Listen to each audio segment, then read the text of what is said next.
আমরা দ্রব্যমূল্য বৃদ্ধি হলেই সর্বপ্রথমে আমরা ভেজিটেবলস এবং মাছ মাংস এগুলোকে নিয়ে ভাবি এবং প্রথম থেকেই এবং আলু বা পেঁয়াজের দাম বেড়ে গেলে আমরা আলোচনা করি এবং বিভিন্ন খবরেও সেটা দেখা যায়। কিন্তু আরেকটি বিষয় রয়েছে, সেটাও কিন্তু আমাদের খাবারের মতোই ততখানি ইম্পর্টেন্ট, প্রচণ্ড রকমভাবে গুরুত্বপূর্ণ।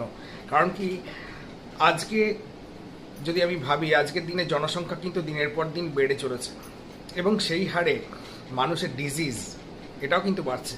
এবং আমি যদি নিচে থেকে শুরু করি, ওষুধের দোকান থেকে শুরু করে আবার যদি ওপরে উঠি, সেখানেও কিন্তু ম্যানুফ্যাকচারিং কোম্পানি এবং মার্কেটিং কোম্পানি বেড়েই চলেছে দিনের পর দিন।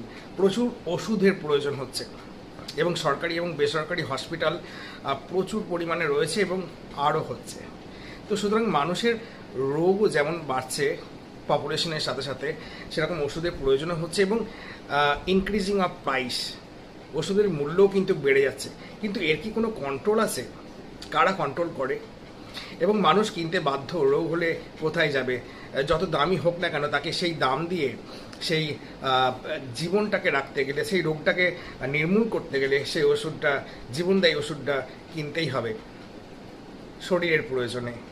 তো সুতরাং ওষুধ নিয়ে কিন্তু আজ পর্যন্ত সেই অর্থে আমি অন্ততপক্ষে শুনিনি ওষুধের দাম কেন বাড়ছে। এত ওষুধ, এত ওষুধ, প্রচুর ওষুধ, এর কি কোনো নিয়ন্ত্রক কমিটি রয়েছে?